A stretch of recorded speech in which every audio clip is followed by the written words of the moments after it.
Okie dokie.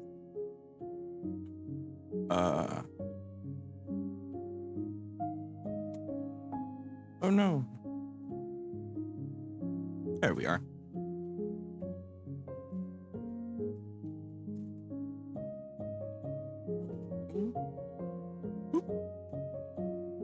Yeah. I know who I'm signed in as.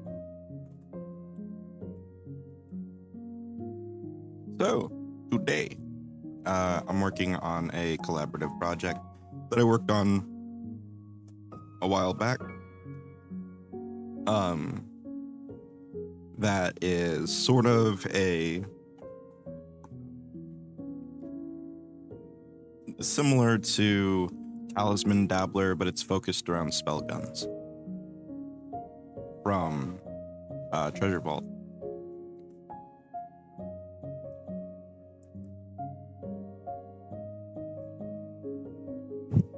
Oh.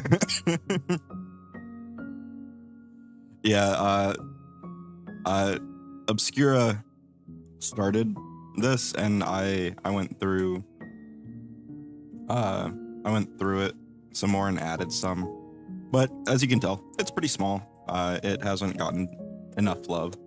Oh, maybe I should be on the other side. Give me a moment. Ooh. Yes, I should be on the other side. But now there's two of me. One of us must die. Be gone. Fade into the nether. Double track. Ready. Fight. Sorry.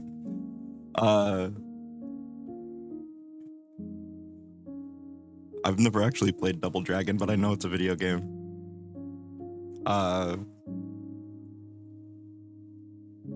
I haven't figured out yet how to make one automatically disappear while the other one appears. I'm sure there's a way to do that, but I haven't put enough effort into it.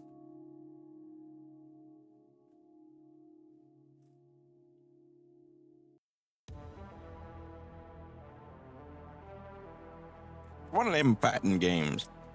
It might be a beat 'em up too. I can't remember if it's a proper fighter, if it's a beat 'em up like Streets of Rage or something. Or Golden Axe. Kind of sad that my main, my actual main relation to beat 'em ups, the old school ones, is Golden Axe. I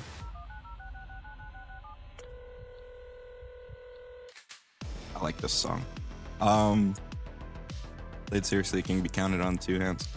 I've played a lot of games. I have not beaten most of them. I've not completed most of them. I've completed a decent number of games, I think, for me at least, but I always have the something happens and I stop playing problem. And then it'll be like a year or 2 or 6. And then I'm like, I want to play that again. I don't remember what the fuck I was doing. And also, we have the most powerful additional feat, Lorem Ipsum Dolor.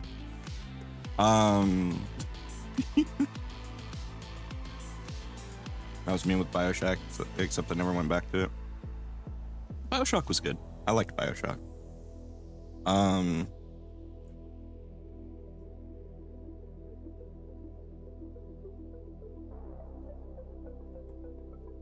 Bioshock kind of hits that sort of science fantasy tilt for me. I never got to play Infinite, but I played 1 and 2. Oh yeah, that can really kill. That can really kill your desire to play game. Excuse me, I got the hiccups. Shit.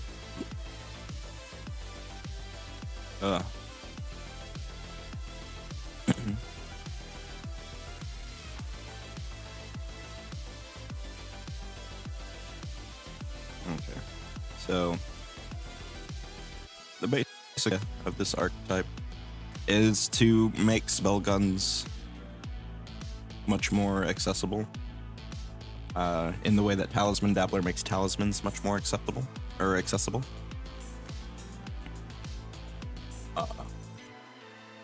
So I'm going to be taking into account some of what we've seen with the Alchemist as well, with them being able to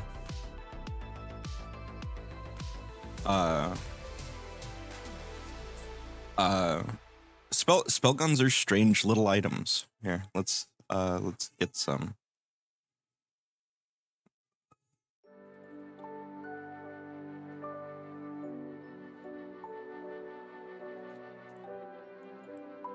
So they shoot, and you make a spell attack roll or a firearm range strike.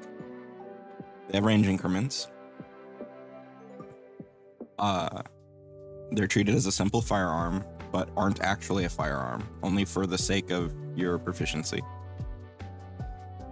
You don't get any of the other benefits of firearms, and you can't reload them, affix talismans to them, or make a spellgun strike as part of the action that makes it a firearm strike, and so on. Part of the reason for that is they have really weird effects. They do strange things and then they disappear because they're consumables. They kind of just and vanish when you use them, or just, you know, they're like the fireworks that are shaped like a gun. You pop them and they're kind of, you just trash. So, like, I think the lowest level ones are level 2. That doesn't mean there couldn't be more, which, whatever product this is for, I'm sure there will be some more. It's always nice to expand on something that you're working on. But I am taken by the shift that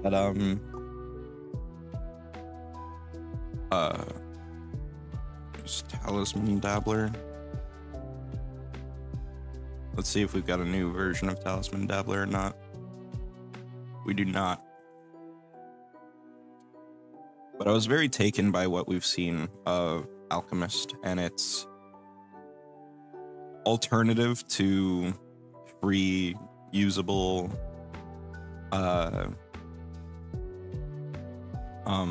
consumables. And thusly, I'm gonna pull up my PDF reader on my other screen here so I can open up Treasure Vault and such.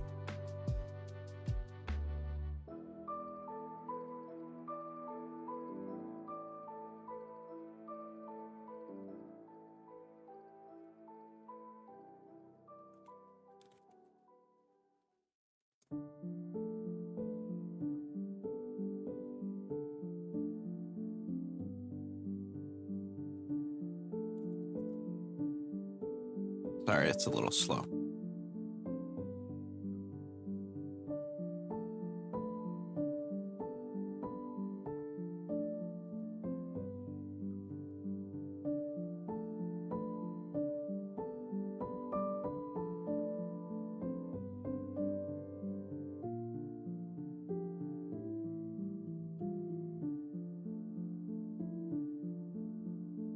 Okay. So, oops, I accidentally closed that. I'm smart.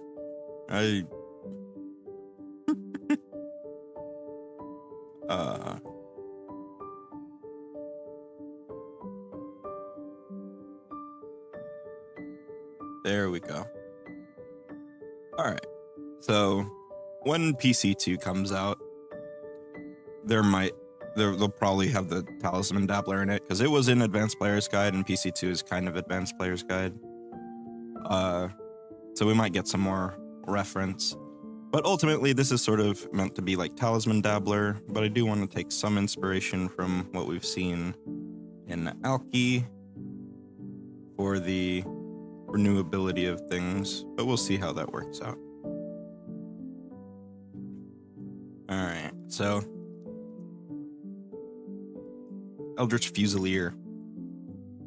Train in the use of spell guns and their construction. Might come from a formal education or your own tinkering. You can craft spell guns and know the formulas to 4 common spell guns of your level or lower. This is all very based off of Talisman Dabbler.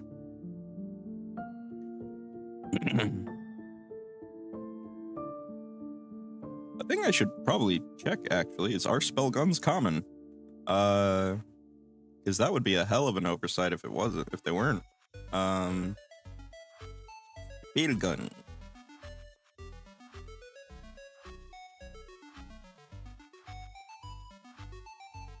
Okay. Yeah, it looks like they are.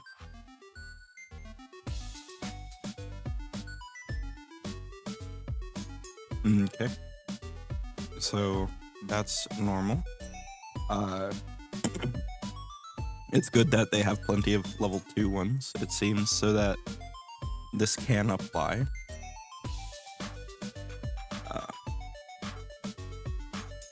Requires that you be trained in crafting, trained in simple firearms,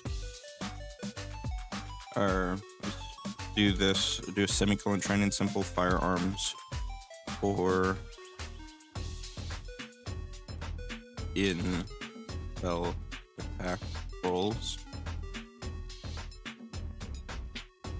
since you can use either.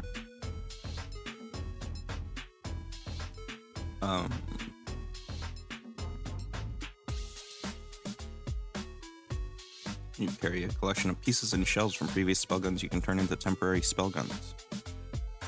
Each day during your daily prep, you can make 2 spell guns with an item level no higher than half your level, minimum level 2. This is because there are only level 2 official talismans available. You must know each spell gun's formula. A spell gun created this way is a temporary item and loses its magic the next time you make your daily preparations, if you haven't already used it. That's pretty standard and straightforward.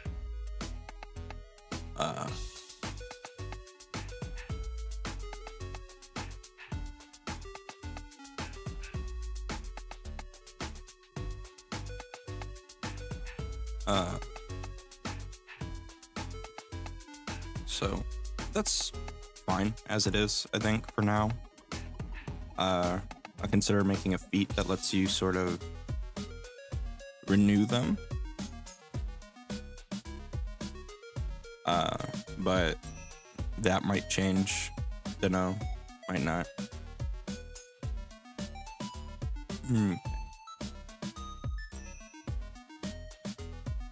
So, rapid spell gun, 1 to 3 actions. Drawing a spell gun from its holster is the easiest part of their use. You've learned to do it in a heartbeat.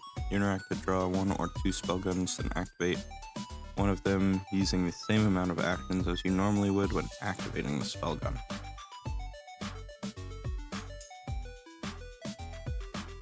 Yeah,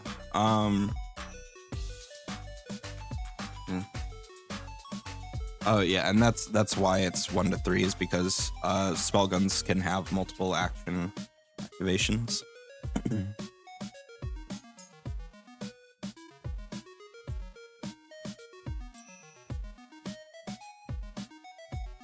This does need to be worded better though.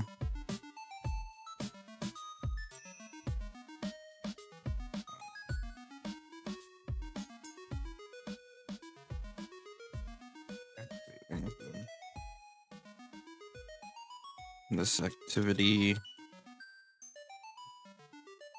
Oops. Oh, I just deleted that. I didn't cut it. Oops. This activity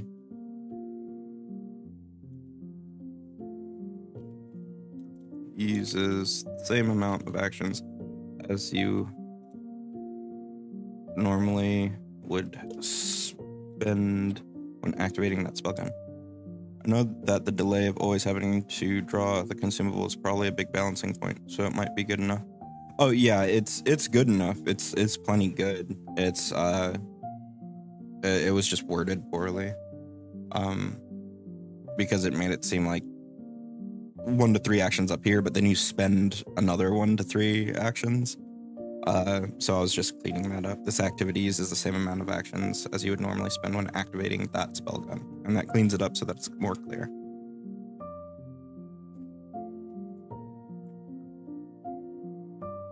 Yeah. Sorry. I'm a bit of a shit to myself when I'm looking at my wording. Persistent spellguns. This is like a talisman cord for spellguns as a feat.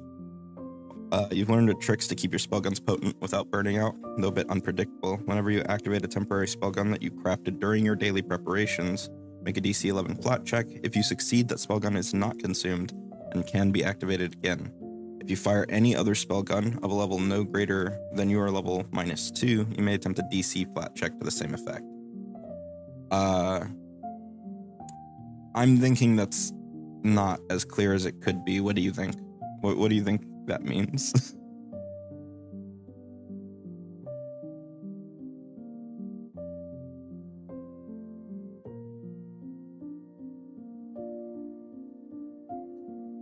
Like, in the time in between when I originally helped with this and now, I've definitely gotten a lot more conscious of info flow and clarity. I was conscious of it then, I just wasn't as conscious of it. As conscious. I was less conscious. Second, yeah, that's what I was thinking. Okay, spell okay.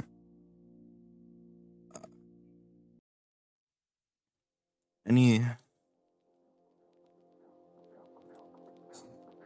spellgun that you did not craft as part of your daily preparations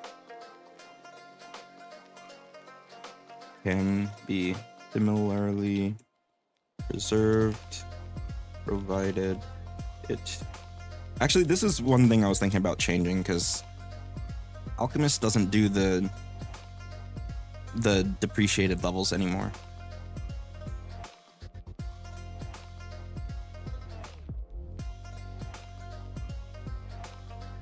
Yeah. Preparations can be similarly preserved, though the DC to do so is 15. The DC, the flat check is 15.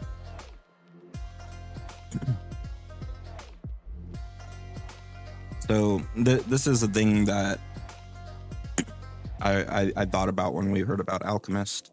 I was watching Rules Lawyer's video on it, and Alchemist used to have a ton of stuff where they were like, oh yeah, you can do all this stuff, but it has to be so many levels lower. And they basically got rid of that. Now all their abilities work with, or almost all of their abilities work with items of appreciable level. So I think we tweaked this one to be a little bit stronger in that you're not limited to level -2. I will probably say of your level or lower. That way, a GM doesn't have to worry about handing out a high-level spell gun for a specialty niche situation and it persisting longer than it should. Any spell gun of your level or lower that you did not craft as part of your daily preparations can be similarly preserved, though the DC of that flat check is 50. But yeah, I like that. I think that's a good tweak, a good change to it. Oh, we have Agni Kai now. I just realized that. So you've now gotten to hear all the Avatar songs, I think.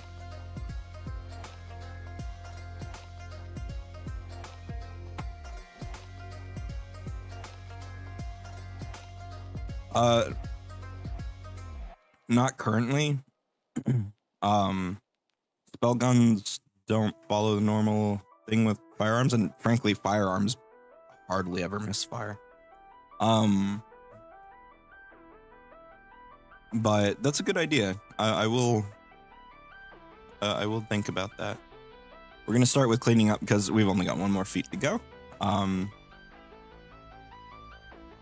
With greater familiarity with spell guns and a larger collector of their various pieces, you make a greater number of spell guns every day. You can create 2 additional spell guns during your daily preparations, and you can take this a second time at 14th level or higher. If you are at least 14th level.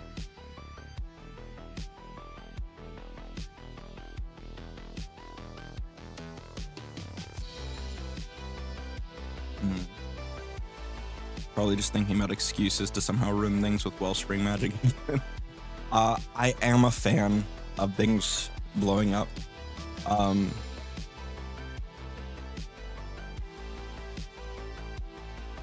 It comes down to, I think, the idea that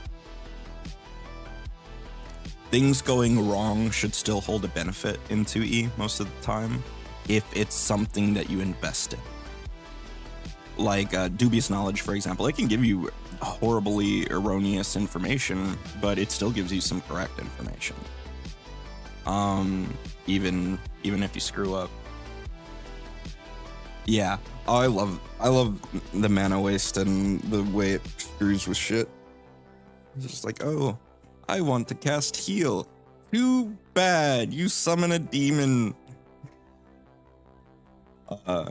And it really wants to eat your spleen.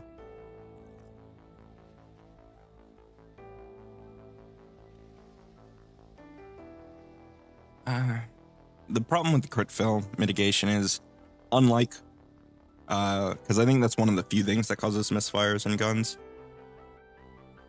is, and I'm not even sure about that, because I might be thinking of 1E. That only on certain guns, but yeah, is that spell guns just go away regardless of the result of your roll, with the exception of persistent.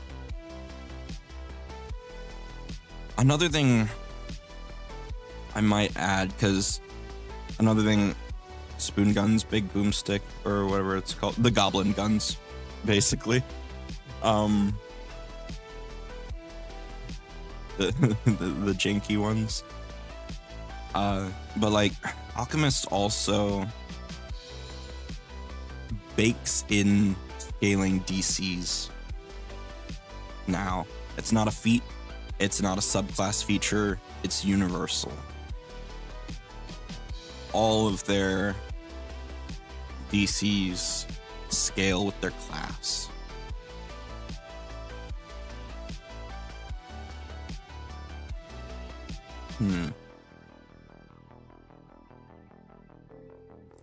Let me take a look at these spell guns.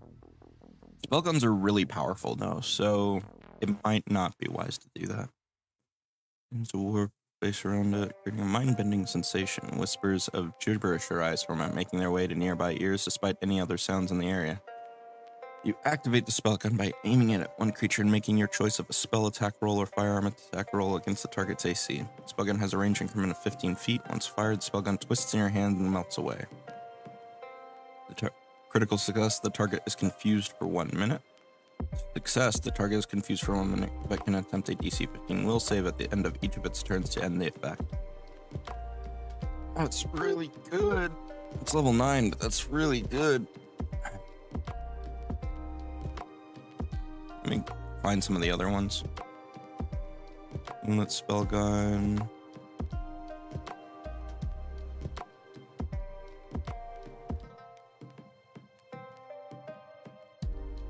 Okay, that one just doesn't have a DC. Sparking spell gun. Okay, it might be kind of moot. It looks like most of the spell guns don't really have a DC. That doesn't mean they couldn't, mind you. But it looks like they don't tend to. I had brushed up for spell guns when I was writing for this, but that was a while back. So I need a refresh. So yeah, that's probably a bit moot. Like with that one, it had it on a success. They got a will save at the end of their next turn. But that's still strong. Of course, you're not getting any damage whatsoever. So there's that. Yeah. No, that's what I was getting at, is that it's got the one, but you still affect it. It doesn't get a save against the initial effect, which is probably bad. Although, like, if we're messing around with spell guns, yeah, and the crit, they don't get a save. Like, if we're messing around with their overall design, you could have ones that are like shotgun versions that do like cones of effect instead of, or do splash effect instead of direct attacks. But I'm getting off into way more experimental territory with that. We shall focus on what we have for the moment.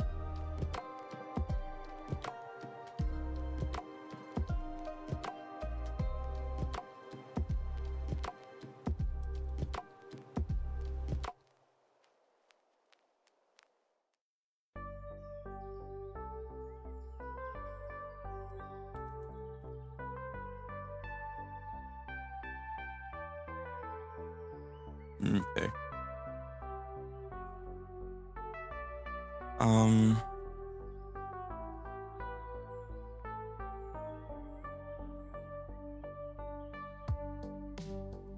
So, yeah, I don't think we need to add anything about that for now, at least.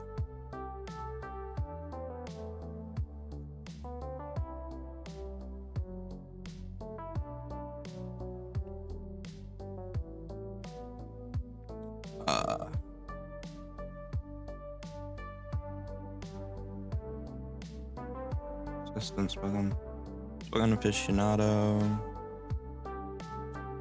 Let's see.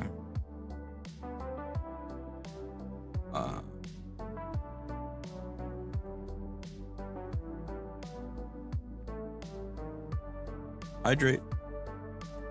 Oh, I'm gonna have to go refill my drink. So I'm gonna set a very short commercial or ad during that time, which should help keep more from popping up later. So be right back.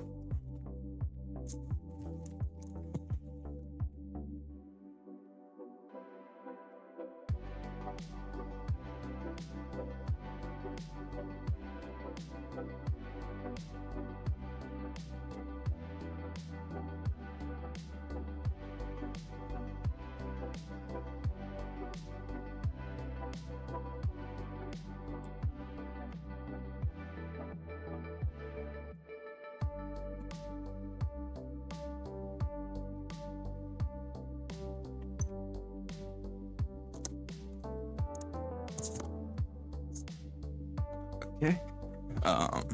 See, I've got my Crystal Light lemonade and partial fruit punch.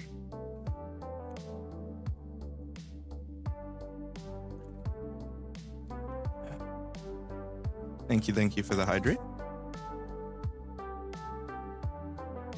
So let's think about that thing you said.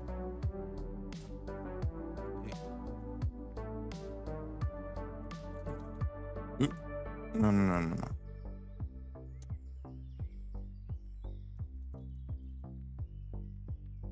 Okay.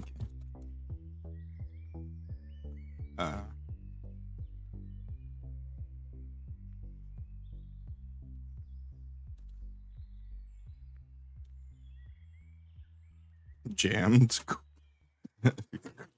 Interrobang.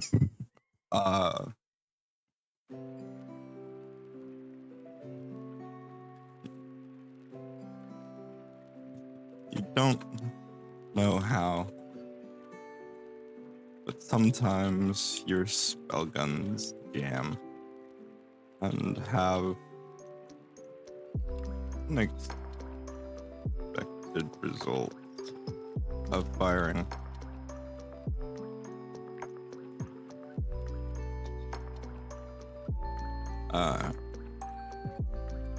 When you critically fail a spell attack roll or ranged attack, not ranges, ranged attack with a spell gun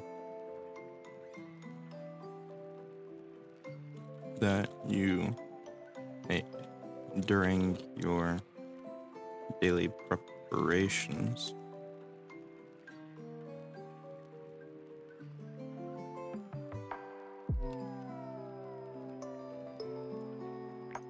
It jams.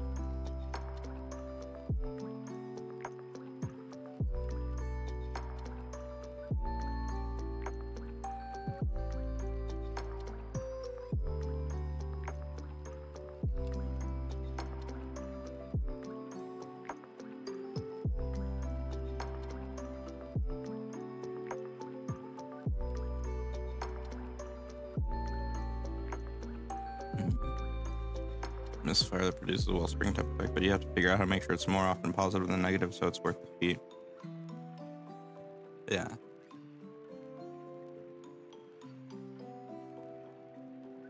It jams.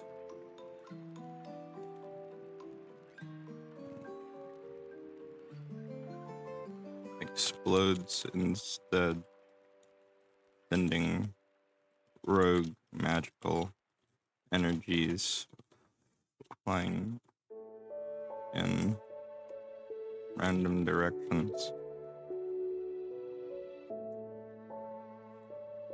Select a creature within the spell gun's range.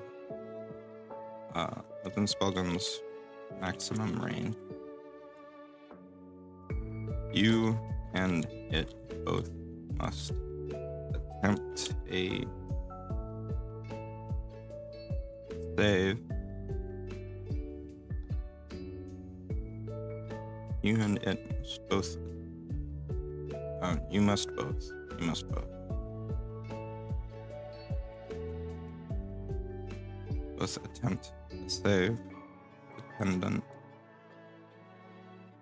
on the effect rolled below.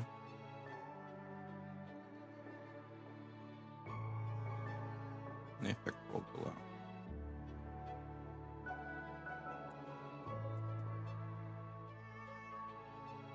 At 12th and 16th levels, you may select another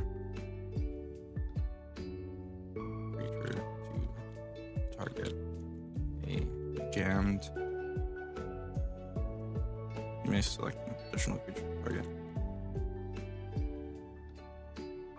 Due to the normal limitations of a spell gun's range, creatures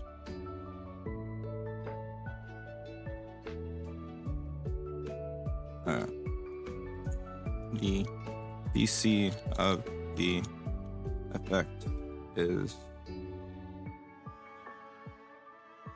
reduced normally as if you had blah, blah, blah, blah, blah. How to word this?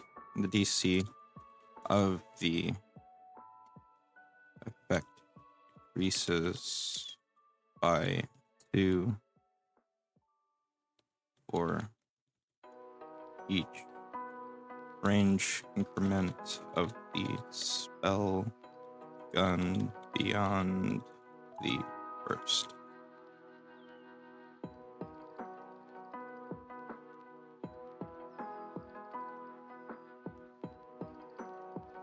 Yeah. And I intend to put positive things on the list as well.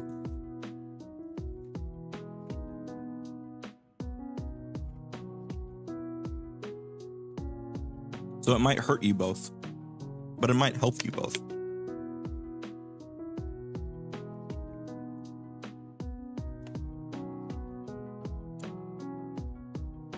Yep.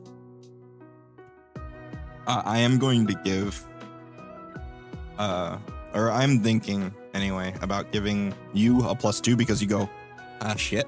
But maybe not because you're holding the damn thing. Yeah, probably not. Be on the first. Roll 1d8, we'll say for now. Roll 1d8. Determine the effect of the jam.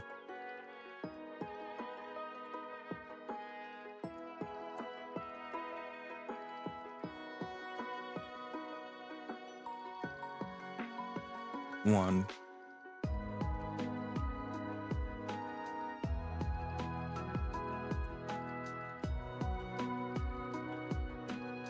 Creature.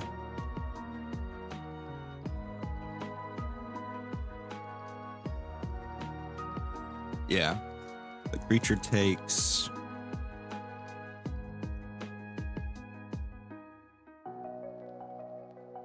1d6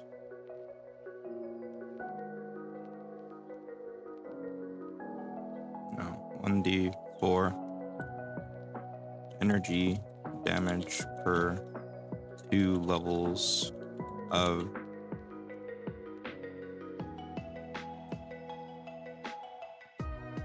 the spell gun. Roll an additional 1d8 to determine the damage type. Sorry, my thing was just disconnecting and reconnecting on its own again. 1d8 down to determine the damage type. As follows: acid, cold, force, or fire, force,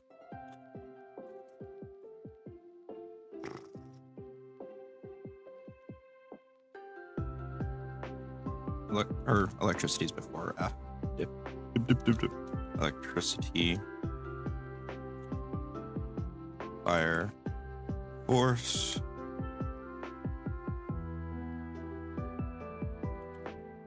poison, spirit. Oh, thank you. I was trying to rack my brain because without having to look it up. Vitality or void. That's 1, 2, 3, 4, 5, 6, 7, 8, 9. 1d10 void or your choice. These or your choice of these.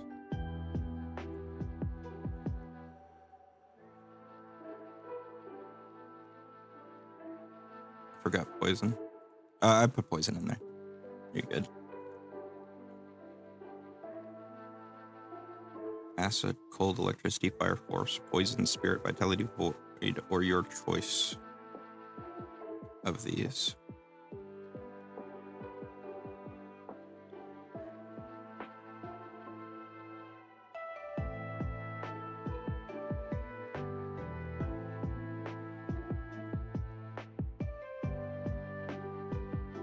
The save is mental. Is it not energy? I thought mental was an energy damage. I thought everything that wasn't physical and bleed was energy damage. Damage types, Pf2e. Oh, Sonic. I did forget Sonic.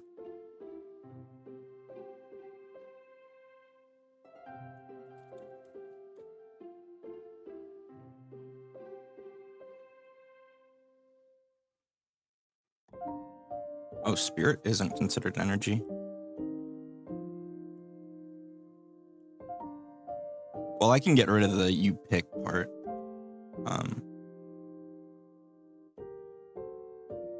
But spirit's not considered energy. Interesting.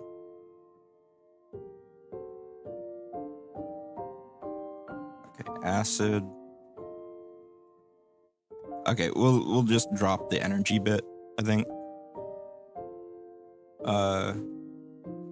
Creature takes 1d4 damage per 2 levels of the spell gun, while an additional 1d10 to determine. Spirit, Sonic, Vitality, or Void, and then just get rid of the choice bit. So you could say you're some kind of spell jammer.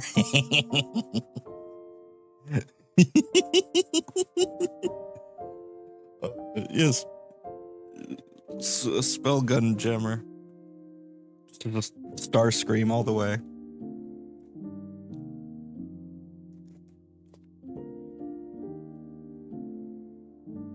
With you pick, it's 1d12. I think that works. Oh, that's right. With mental. I'm a derp. 1, 2, 3, 4, 5, 6, 7, 8, 9, 10. So with mental and you pick, it would be 12, yeah.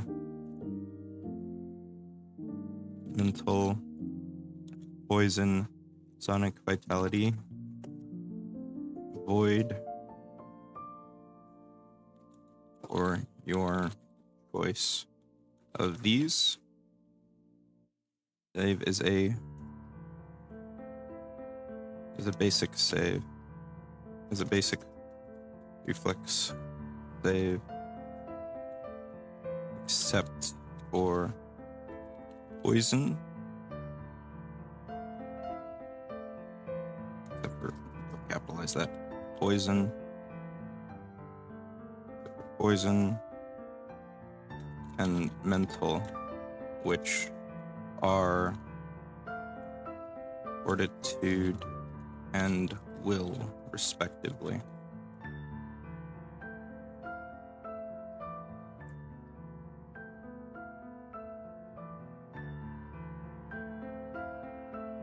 I guess spirit could be in there, but then that'd be complicated to write. Okay, so the first one is very simple. Boom damage. Maybe we make it 1d6.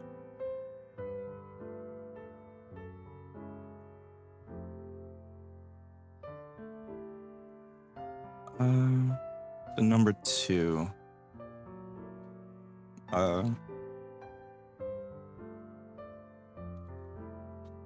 Here's one of the good ones. I'm just gonna alternate good, bad, good, bad, good, bad. Recover 1 hit point per level of the spell gun.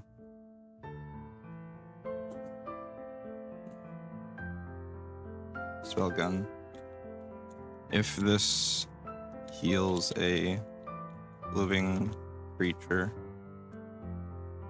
it has the vitality and healing traits. Did undead get fixed? Undead.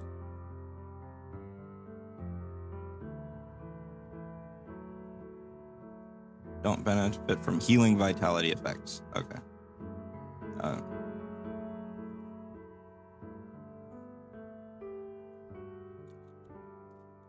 This is a healing effect. So undead got fixed, so they're not just immune to all healing effects. And we can see, like, part of me wants to go into the, oh, if it heals living, it's a positive or a vitality effect, and if it heals undead, it's a void effect. But that adds a lot of wording and only affects niche situations in which that would be affected, like Death Knight's aura, which I really like the idea of that being affected, but god damn, it's gonna make this much longer. I'll leave it be. I'll keep it simple. This is an ancillary effect anyway, so. Actually, I need to look at the wording earlier because I don't know if it's clear whether you roll one effect or one effect per target. So it's attempt to save depending on the effect rolled below. To me, that reads as you roll one effect and that affects everybody. What about you?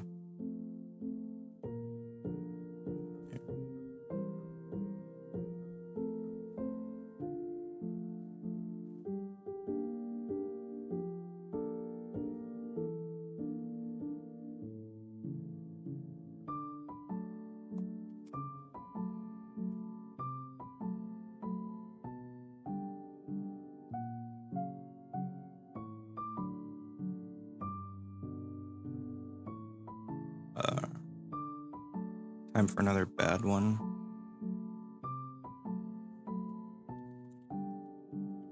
The energies.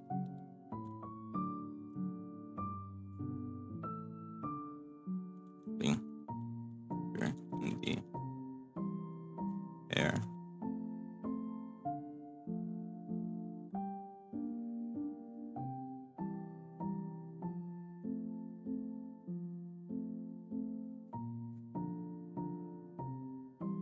I was saying earlier, I'm not sure if you want to include both attempt to save and the cortex regardless, since not all these effects are negative and don't call for save. That's a good point. Yeah. Dependent on the effect rolled below.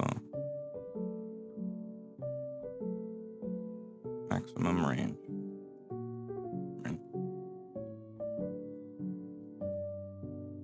Applying the effect rolled below. That makes it singular. Right? And then we add another sentence. If an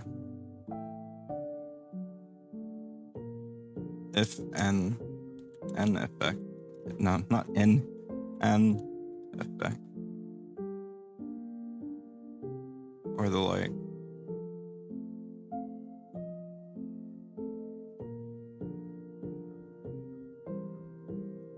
I wouldn't do targeted because that has to do with that'll be affected by concealment and hidden, and this probably shouldn't care about that. But that's why I used selected and to select a creature. If an effect calls for a saving throw, the DC is the higher of your class DC, spell DC, or the spell gun's DC if it had one. No, you're fine. I mean, this is live feedback for editing is great. Like,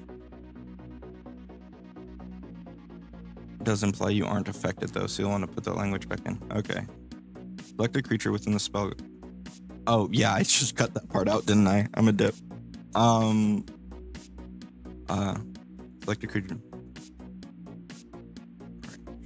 Applying the effect rolled below to yourself and the selected creature.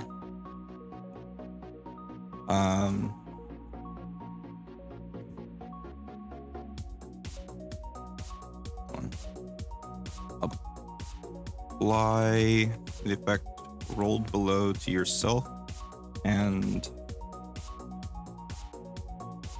a creature and a selected creature within the spell gun's maximum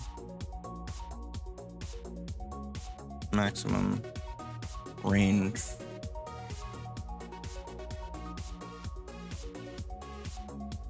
Sometimes you got to turn a sentence inside out to make it work.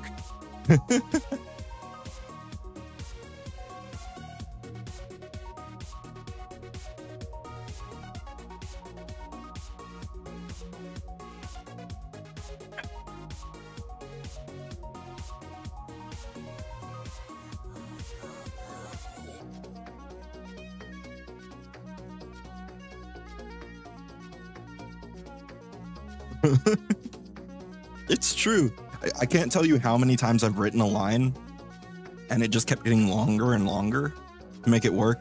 And then I cut its length in half by basically turning it inside out.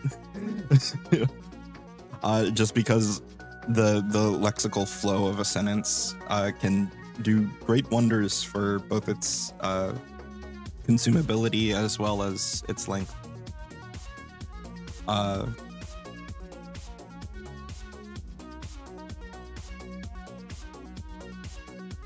If an effect falls for a saving throw, the DC is higher. Class DC, spell DC, spell guns DC if it had one.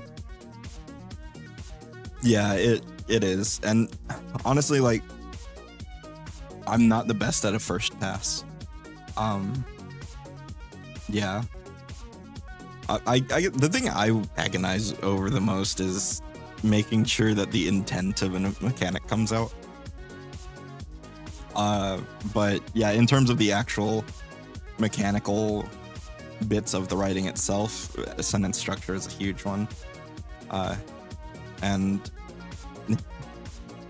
a thing I always tell people about that I'm also very guilty of, and I admit to being very guilty of it, impulse capitals. When you capitalize things because they're important or you think they're important, and they don't need to be capitalized.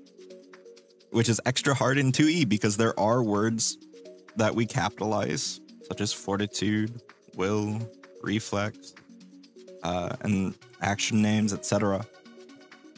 outside of the normal.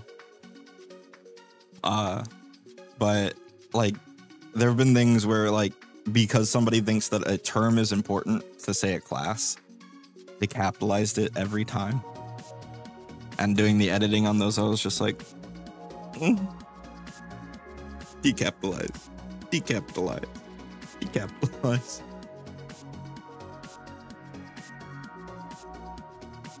Right, yeah. I actually, yeah, let me drag this over here. Let's see, guideline, guide. Not gonna show me? Okay. Docs, come here, docs.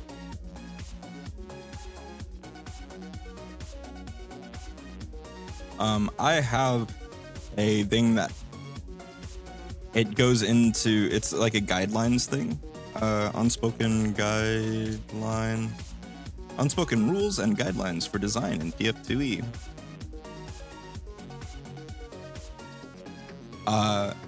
And I've got capitalization things here, including like when things are supposed to be capitalized after like these sort of things. Different kinds of formatting, book titles, and guidelines for building items. But the DCs should be for counteracting if something has them, because that's not clearly lined out in the building items section. And because I very, very hard deep dived into materials, because I like materials and hardness, I have a whole array of how hard different items should be, different materials, and their shields and stuff if you're designing custom materials. And then some stuff about formatting saving throws. Like, this is all mostly just best practice stuff. None of it is somebody's going to kill you if you get it wrong. But, like, there are patterns, and if you find the patterns, you will fit better into the system. I can copy link. Just put that in the chat right there.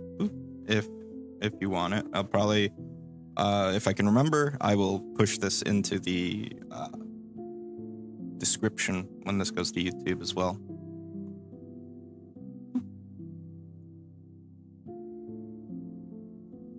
But I made that a while back to help people that I was, like, just to help people in general, but also to help people I was working with because of some of the things I've mentioned.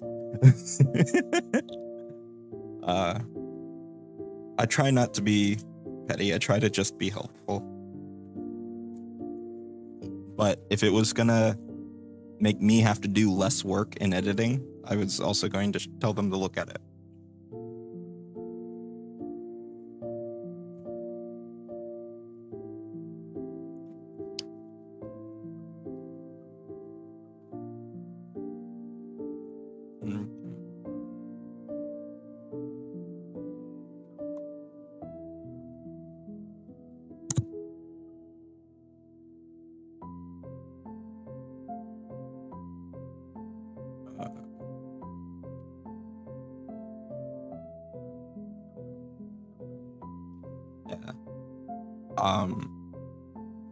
For me, it's mostly just little things.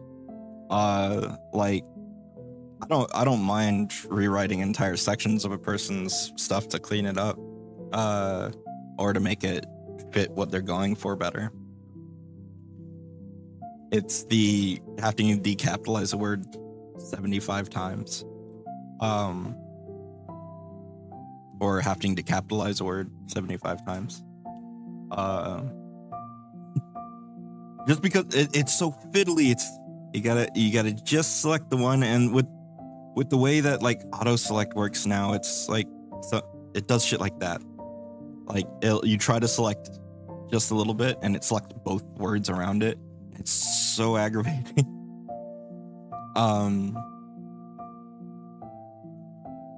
Launch a creature into the air.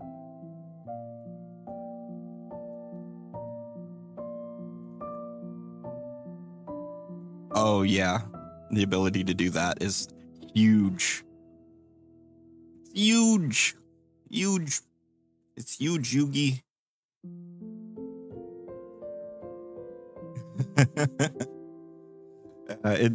It's very helpful. I just launch a creature into the air.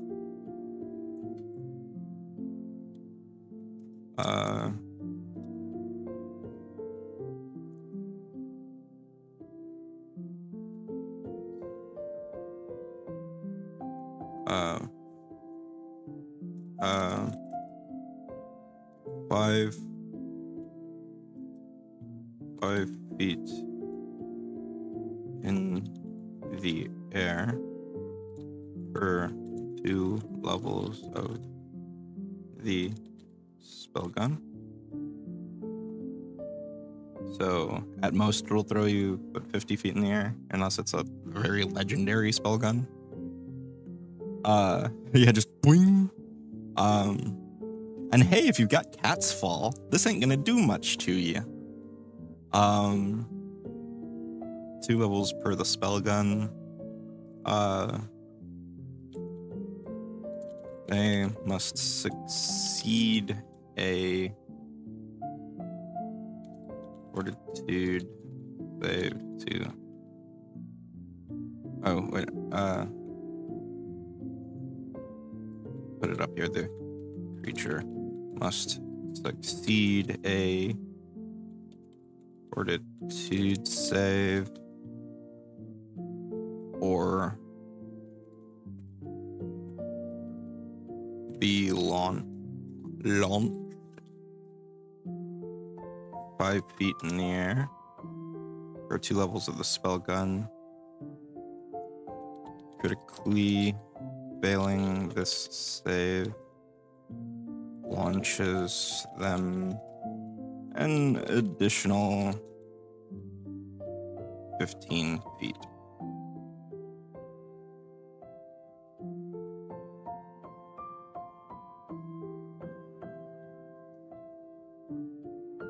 Oh, like what happens? Very easy. Are you asking of like, are you asking should flying creatures have the distance increased, or are you asking like literally what happens mechanically?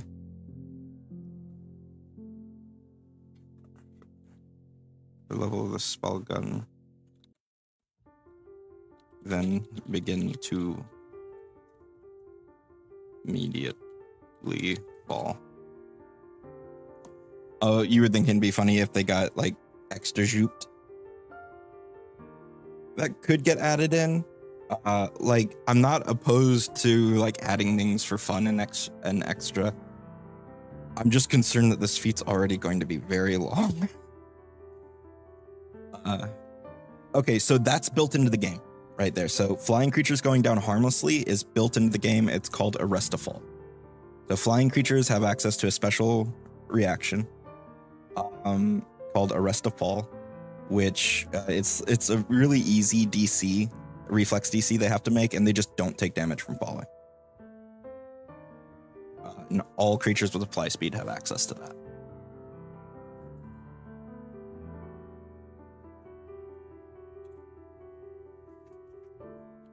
So this is like a juggle almost, but without the chain of the next part of the juggle.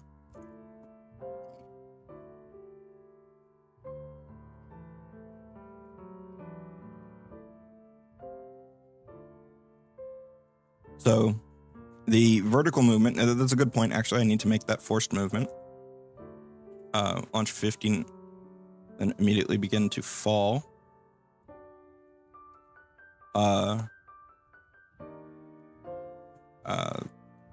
This is forced movement. And that, so I actually wanted to talk about forced movement. Forced movement is one of the most misunderstood blocks of text in the game. And it angers me. The bulk of the text for forced movement does not apply, or it applies to all instances of forced movement, but it's the main point of forced movement. But people pay attention, too much attention, to the little bit at the end where they're like, you can't move a creature into like a hazardous area unless you're pushing or pulling them. And people go term hunting for that when they really shouldn't. Like, I get there's a lot of term hunting in 2E mechanics because it helps increase clarity. But the pushing and pulling bit, I argue, is meant to be common sense. Whereas, and because there are other instances of use common sense amidst the rules. The whole point of forced movement is you can't react to it. Like, you can't attack of opportunity somebody for getting shoved past you. But the whole pushing and pulling bit, this, you are being pushed into the air. Pushed. It's launching you. You're not skittering out of the way because you were enchanted. You're not skittering out of the way because the mechanics say you can't share a space with a creature. Those things that happen either under your own will or under a non-physical force, those are the bits where it's just like you can't make them go into hazardous terrain. You can't teleport somebody into lava. You can't enchant them to walk into it unless it specifically says otherwise. But if you're yeeting them, whether it's specifically shove or pull, like if the words push or pull are not there, as long as it's a physical effect, you can do it. If you're a pole arm fighter and you crit and you're on the edge of a cliff, knock them off the fucking cliff. Like, you can do it. You can do it. I will die on this hill. Sorry.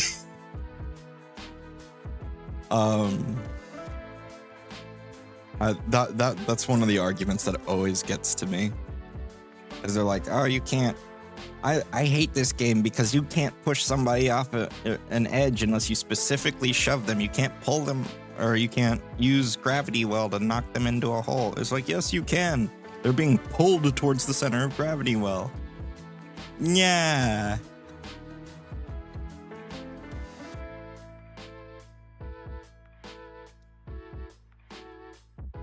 Hey, 15 feet is still 7 damage. It's still 7 damage and prone.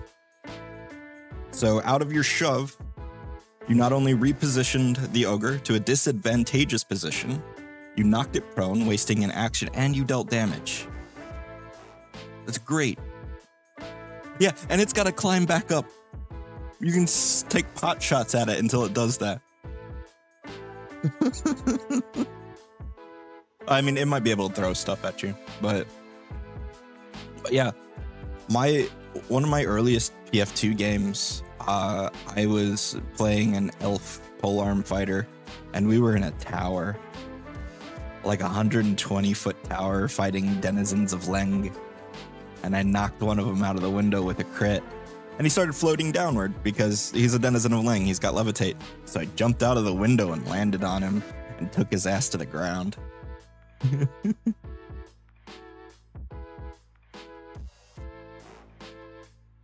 Crit trade. Yeah, the ogre can probably soak the damage a little better on average. They're beefy. And they deal a lot of damage for their level.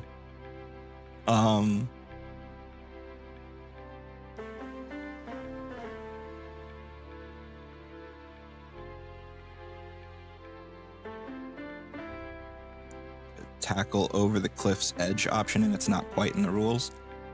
For large creatures, yeah, unless you get really specific with how you reposition them, because in theory an ogre won't fall if it's only half off the edge, but at that point the GM is supposed to take a lot of things into consideration. It's probably going to reduce the DC to move it further, stuff like that. But at that point, it's a lot of GM adjudication. But I've always done, if you crit and you push them 10 feet, they go 10 feet out before they start falling. So it's really good to crit like a medium or smaller creature off an edge, because then they can't grab it on the way down. But like, I've seen plenty of perfectly good argument as to why that shouldn't be allowed. Oh, you don't have to go over the need with them.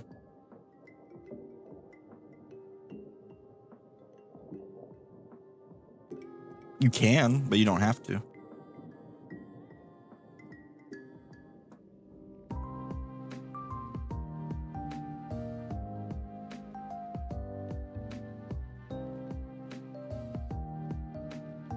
But not really in the rules as a benefit. Yeah, I can see that. Although, again, this comes down to GM adjudication, which I know one of the big benefits of Pathfinder 2e is that there's less of that. The game carries itself quite well.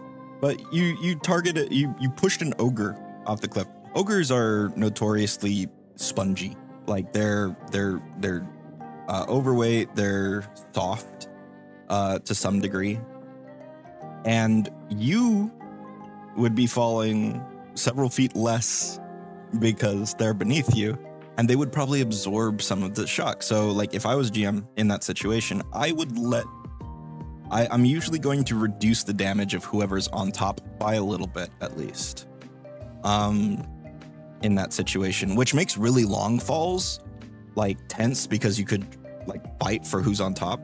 Don't take that out of context. But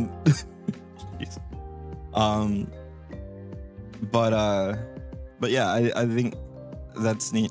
And you can always one of the things that a lot of people forget that the players have the power, still have the power to ask the GM, hey, can I do this? Because there's adjudication for activities. So, okay, I want to shove him, and if we go off the cliff, I want to go with him, and I want to drive my spear through his heart, like when we land. Okay, that's going to be at least a 2-action activity. All your actions are sunk into that regardless of if you succeed. So that's the trade-off, is adjudicated activities sink your actions into something that might fail, especially if they're like a multi-part thing.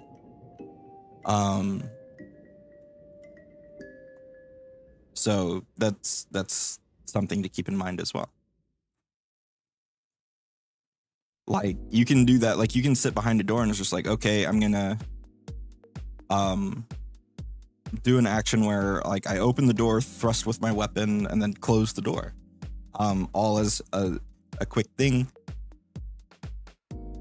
Excuse me, I had to sneeze. So that you maintain like full cover throughout the entirety of the attack, even if they've got reactive strike.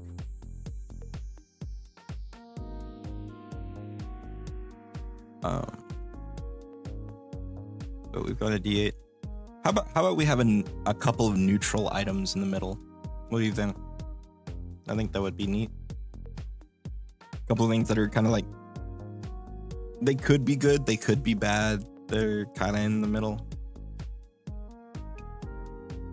So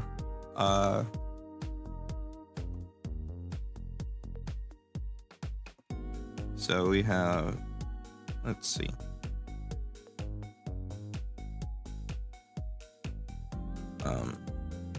You and our creature must succeed a speed save or be ported to a random space within 20 feet.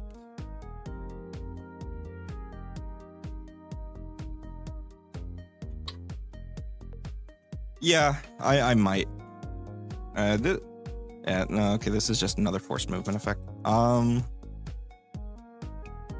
So I packed a lot into the damage one, which is the most straightforward thing. We've got a healing one, which is the opposite.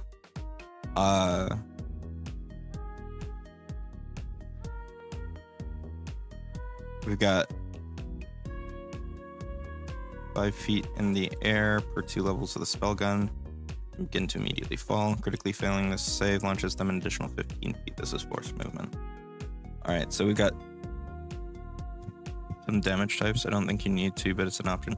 Yeah, I'm not too worried about that as terms of bloat, but like I was thinking, oh yeah, we're gonna have like 6 to 8 things here. Like that's gonna be chunky, but I don't mind an individual thing being a little thick, especially since we have such a short one right here. But this one doesn't have to be complicated.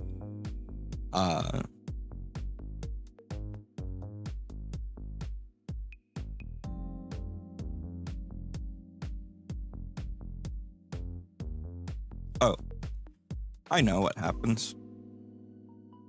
We're going back to a D6. Or we're going to a D6. Okay, 4. Oops.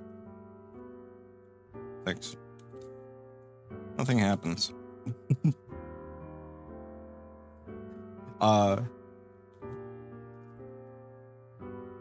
Roll 2d4. Roll 1d4 twice. Selecting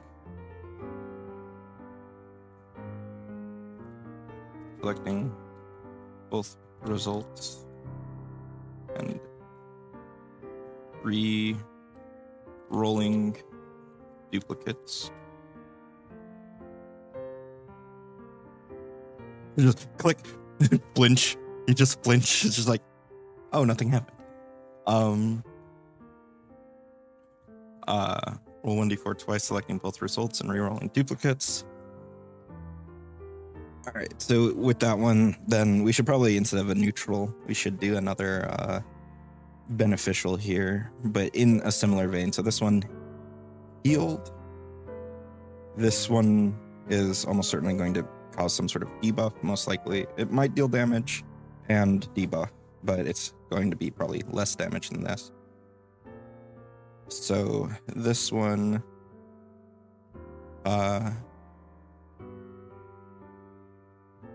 maybe a minor polymorph.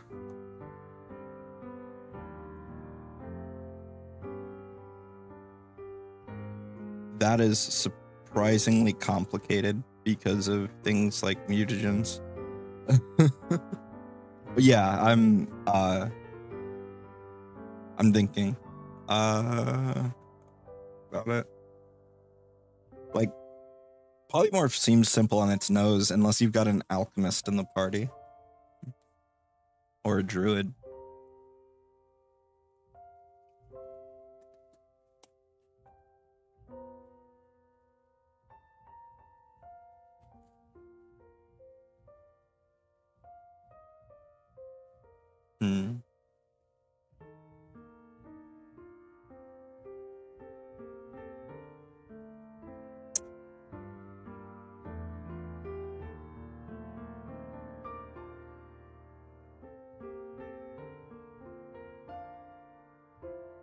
Mental morph transmutation. Your head and arms are forming an exaggerated limitation of a creature connected to your magic for 1 minute.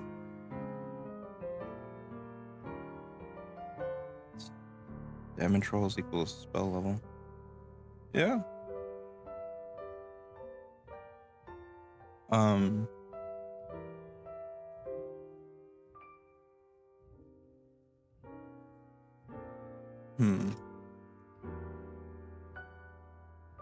Oh yeah.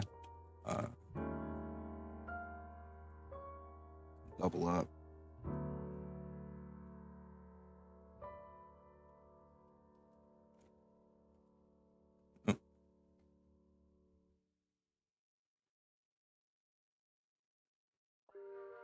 Gotcha. Nada.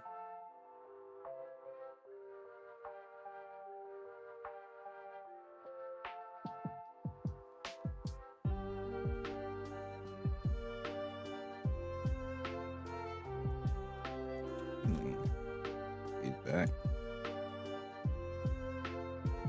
Or no, hold on. Good vibrations.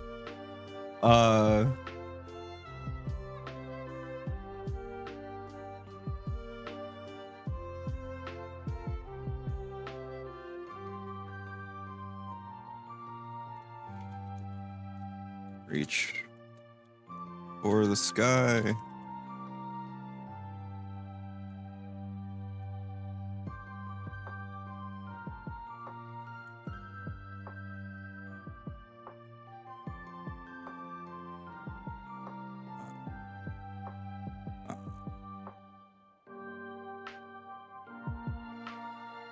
Detonation.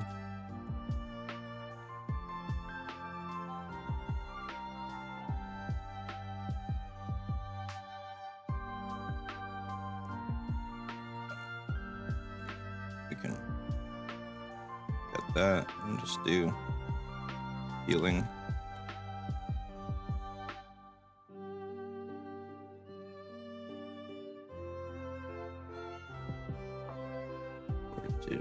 Respectively.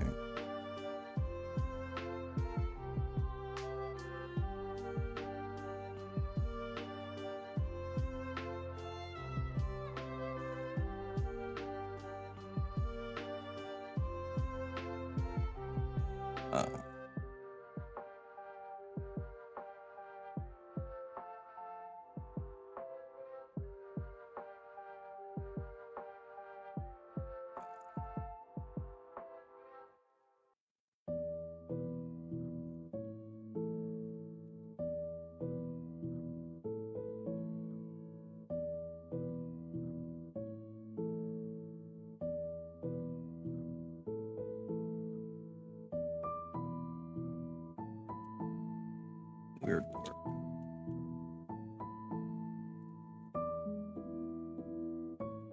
Morph?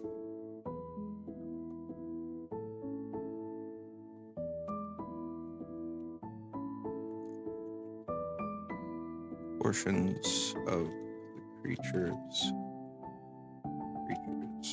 body shift to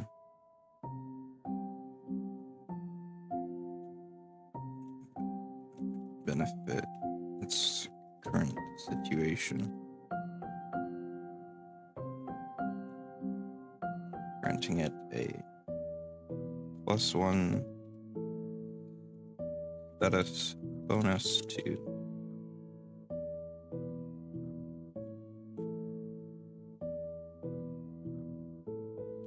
skill checks or saves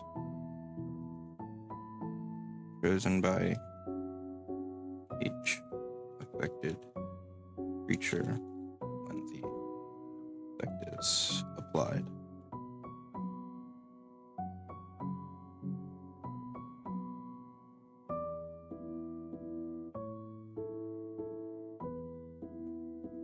Skill checks or saves for 1 round.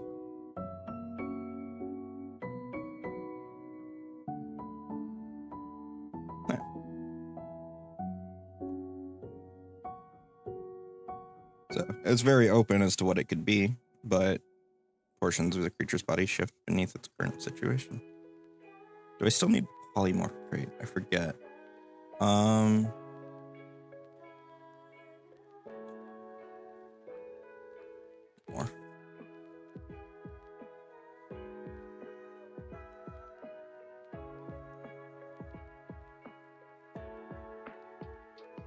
Morph does function independently of polymorph.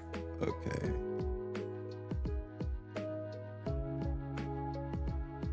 Effect. The slightly altered creature's form have the morph trait. Okay. Yeah.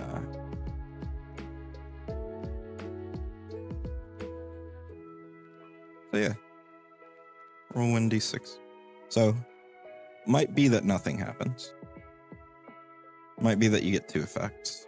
Might be that you get a weird warping. Might be you get launched. Might be you recover hit points, and might be you take damage.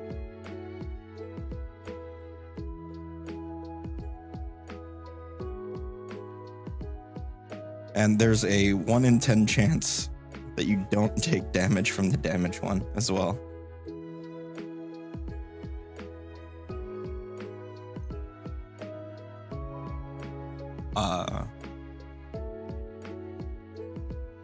So yeah, that one's good. And while I think I'll still probably work on adding some more to this in general, I do have work today, and it's after 1. It was a short stream, but I had an errand to run, so, and unfortunately, the place I had to go wasn't open till 11. So I'm gonna call it there, but we will see if there's somebody to raid.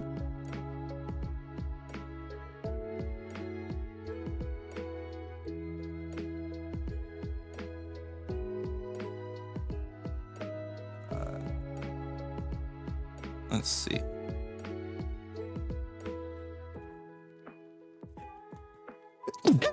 Excuse me. Something in the air today. Category Pathfinder. Nobody doing Pathfinder right now. All right. Anybody I'm following online?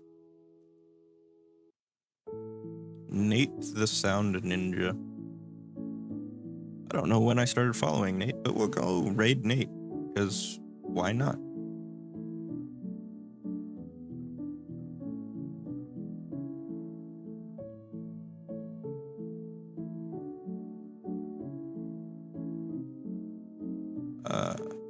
Sure, start raid.